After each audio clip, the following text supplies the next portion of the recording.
বিশ্বের সবচেয়ে বড় কার্গো বিমান আন্তব আন ২২৫ মেরিয়া দ্বিতীয়বারের মতো ল্যান্ড করল মালয়েশিয়ায়। আজ শনিবার ভারতের হায়দ্রাবাদের রাজীব গান্ধী আন্তর্জাতিক বিমানবন্দর থেকে রওনা দিয়ে রিফুয়েলিংয়ের জন্য সকাল 8:30টায় মালয়েশিয়ায় পৌঁছায়। ইউক্রেনের কিয়েভ থেকে যাত্রা শুরু করে প্রাগ, তুর্কমেনিস্তান এবং হায়দ্রাবাদের পর অস্ট্রেলিয়ার পার্থে যাবার পথে কুয়ালালামপুর বিমানবন্দরেই সর্বশেষ বিরতি নিল বিমানটি। এই কার্গো বিমান এরই মধ্যে ইউরোপ, এশিয়া এবং ওশেনিয়া এই তিনটি মহাদেশ প্রদক্ষিণ করেছে। কার্গো বিমানের প্রধান পাইলট আন্তনভ দিমিত্রভ বলেছেন, ৮৪ মিটার দীর্ঘ ও ১৮ মিটার উঁচু এই বিমানটি বিশ্বের সবচেয়ে দীর্ঘ এবং ভারী বিমান। এটাকে একটা ৫ তলা ভবনের সাথেও তুলনা করা যেতে পারে। ভারী বিমান চালানোর ১৪ বছরের অভিজ্ঞতা সম্পন্ন এই পাইলট বলেছেন, এই বিমানে ৬টি ইঞ্জিন আছে এবং ৬৪০ টন পর্যন্ত ওজন বহন করতে পারে। এটি এয়ারবাস A380 এর চেয়েও বড়।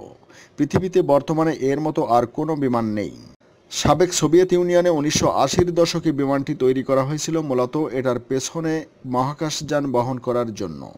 এর আগে ২০০৭ সালেও বিমানটি কুয়ালালামপুর আন্তর্জাতিক বিমানবন্দরে নেমেছিল। সেবার এটি ৫টি হেলিকপ্টার বহন করে এনেছিল। এবার এই বিমানের লংকাই বিমানবন্দরে নামার কথা ছিল, কিন্তু সেখানে এই বিমানের পাখা ঘোরার জন্য পর্যাপ্ত জায়গা ছিল না।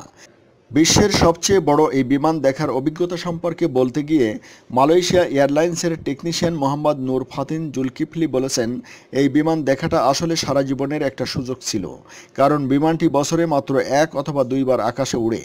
ওদিকে এই বিমানের অস্ট্রেলিয়া যাওয়া উপলক্ষে সেখানেও এক ধরনের উন্মাদনা তৈরি হয়েছে।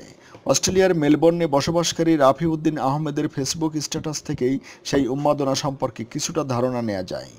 এই বিমান আসবে, এটাকে ঘিরে নানা ব্যবসা শুরু হয়ে গেছে। রানওয়ের পাশে ধারণা করা হচ্ছে ৫০,০০০ মানুষ টিকিট কিনে এই বিমানের ল্যান্ডিং দেখবে, ছবি তুলবে। বাহ!